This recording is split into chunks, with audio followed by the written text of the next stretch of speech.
Hello అండి, welcome to my channel. మేమైతే fish తీసుకోవడానికి అయితే బయటకైతే వచ్చాము. కాకుండా ఈ రోజే ఫిష్ అయితే ఫ్రెష్ గా తెస్తారు అప్పటికప్పుడే.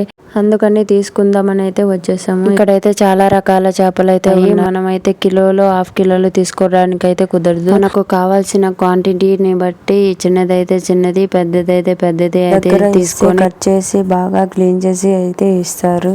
ఇక ఇంటికైతే వెళ్ళిపోయాం. ఇంటికి వెళ్ళంగానే ఇంకా ఫిష్ అయితే 2-3 సార్లు సాల్ట్ అయినా లేకపోతే దంచుకొని అయితే వేసుకున్నాను. నేనైతే మసాలాస్ ఏమి వాడను. దానిలో అయితే కారం, ఇంకా పసుపు, ఇంకా సాల్ట్ అయితే వేసుకొని బాగా హాఫ్ అన్ అవర్ అయితే ఫ్రిడ్జ్ లో పెట్టుకున్నాను. ఫ్రిడ్జ్ లో పెట్టుకుంటేనే కారం బాగా పట్టిద్ది. హాఫ్ అన్ అవర్ ఫ్రిడ్జ్ లో పెట్టుకుని ఇంకా ఫ్రై చేసుకుంటే ఫిష్ ఫ్రై అయితే రెడీ అయినట్టే. అన్ని ఫస్ట్ నుంచి అయితే బాగా వీడియో తీసాను, కానీ లాస్ట్ ఫ్రై చేసేటప్పుడు మాత్రం వీడియో తీయలేదు. ఫుల్ వీడియో కావాలంటే కామెంట్ చేయండి, నేను ఫుల్ వీడియో అప్లోడ్ చేస్తాను. మీరు కూడా ఒకసారి ఇలాగా ఫిష్ ఫ్రై చేసి మీకు ఎలా కుదిరిందో కామెంట్ చేయడం మర్చిపోవద్దు. ఈ వీడియో నచ్చితే లైక్ అండ్ సబ్స్క్రైబ్ చేసుకోవడం మర్చిపోవద్దు.